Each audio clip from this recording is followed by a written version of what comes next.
Picking up with where we left off, let's continue with this special edition of This Is My Story with Pastor Tola. And as you heard this, what was going through your mind? Were you confident? Did you have a lot of faith at that time, or you're still unsure? I was okay. I was okay. I didn't have any trepidation at all because I knew who was speaking. you know, honestly, I tell people today, honestly, the best gift you can give yourself is to hear God speak to you as a believer. When God speaks, I don't care the market noise. I don't care who is talking. I don't care who is making noise. When God has spoken, I know who has spoken, unless I didn't hear him well. Anyway, so I knew it was God. So I knew we had to make, this thing very fast. So eventually, we left Nigeria. But I was still doing my business, trying to be shuttling because I had not heard anything from God about whether I should stop doing the bit or this is what I should do. Ministry had not even come in. So when we got here, I remember then I went to the general overseer of RCCG and I said to him, God has spoken to me to travel to America. And he said to me, when you get there, can you help with our church? At that time, Jesus House DC was just established. I had been there when they inaugurated the church. I was there. Do you understand? So now I was coming back. I was there in 1995. Now I was coming back in 1996.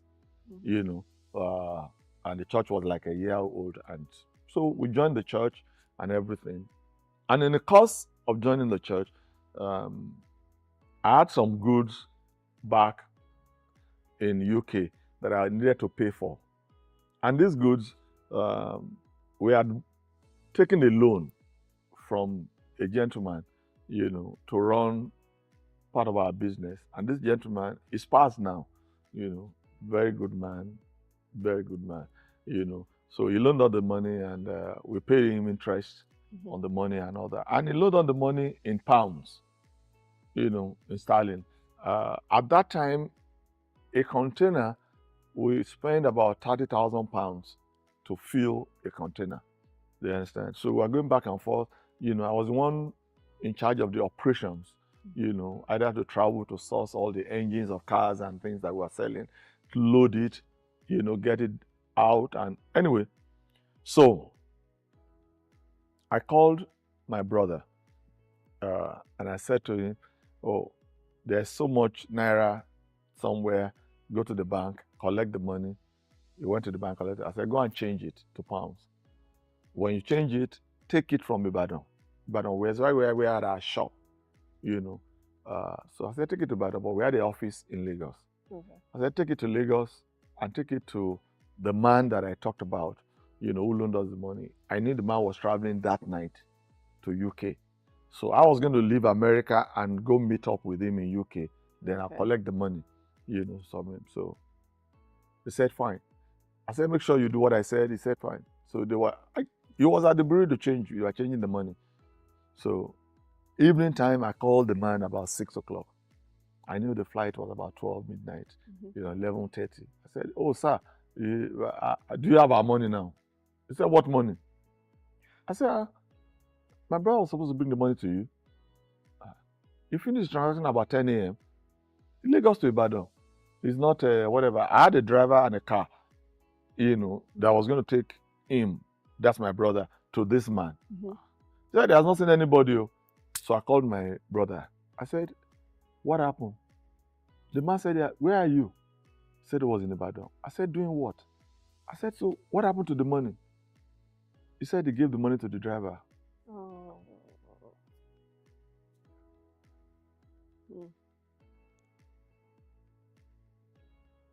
I wasn't this quiet when that happened. I cursed him out because I could not believe that somebody could behave like this. He's how many years older than me? He's 6 years older than me. And he behaved like I'm 20 years older than him. I said, you gave £30,000 to a driver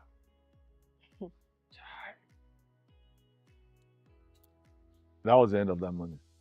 Mm. We never saw the driver again. The driver just parked the car somewhere. Wow. And he bolted away with the money. The following day, I bought a ticket. Ticket I was going to use to London. I changed it. Boom. I went to Nigeria. It was a one-way ticket that could take me back to Nigeria. So I got to Nigeria. I looked everywhere where I could, the guarantors of nothing. So I I now went to camp. A camp is a prayer place for the former denomination that I was in. So I rented a room, and I started praying. I just said, I need to talk to God on this. This one I know God knows, and nothing takes God by surprise. So I wanted to know, why did this happen? What happened? On the third day, God spoke to me and said, you need to get yourself up and go back to America and go and do the work that I sent you to do there. And I said, what work? And God said, ministry. But there was nothing about ministry when I was living. You can't be arguing with God, though. Yeah. But this was my argument in my head that, God, if you had told me it's ministry, why would... Looking back, I can say that God allowed that to happen so that I could focus on the ministry. So this is where the challenge is. At that point, I had 150 pounds on me, and I had some naira. There was a one-way ticket to London, and I bought it then. I think it was 50,000 naira or something like that. So I bought it. Mm-hmm. That's coming back to America. So when I got to London, there was no ticket to go to America. I tried to get a ticket. The cheapest ticket was 350 pounds. One way from London to America. I had only 150 pounds on me. Mm-hmm. But there's this couple that I stay with. They are friends, very close friends, So I got to their house, and each time I'm in London, I sleep in their house. When I got to their house, I wanted to eat. I looked at the fridge, there was no food. I said, you guys don't have food? So I said to the wife, let's go to the market. Let's go to the supermarket. He said, hey, Tola, there's no money. I said, don't worry, I have money. The 150 I had, So we went. I spent all the 150. We bought groceries. If I don't have ticket to America, at least we can eat while we're here. So at least we can eat now. So we filled up the whole fridge there everywhere. So my wife called me and said, so what happened? I told her, I said, well, I'm here that I don't have money to come to America yet. But I said, but when you were leaving, you had 150. I said, yeah. I said, we used 150 for food. He said, you did? I said, yeah. I said, look.